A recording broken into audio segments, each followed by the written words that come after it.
Labą dieną. Norėčiau Jums pateikti šaunų projektą Družnoje Semle. Kaip matote, aš esu jų puslapyje.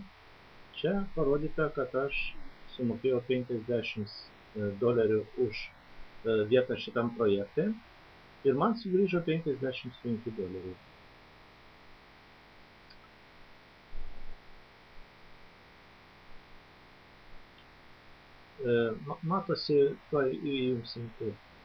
Matosi va viena vieta mano užimta.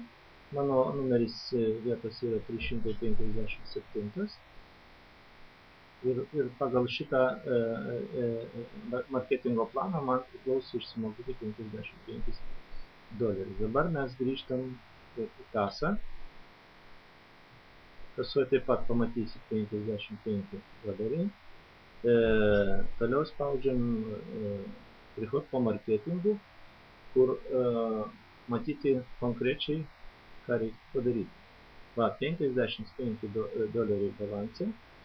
Aš juos turiu, įrašydamas šitą video, aš turiu šitos pinigus išsimokėti, suforminti per 3 dienas, 22 valandas, 52 minutės. Taip, mes toliau einam į оформить заявку на выход. Kaip matote, $55. Dabar aš šitą video, kurį aš čia dabar įrašau, aš turiu jį patalpinti į YouTube.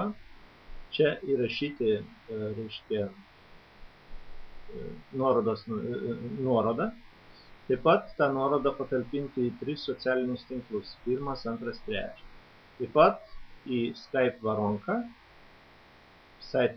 kur šitą video peržiūrės, reiškia, projekto administracija ir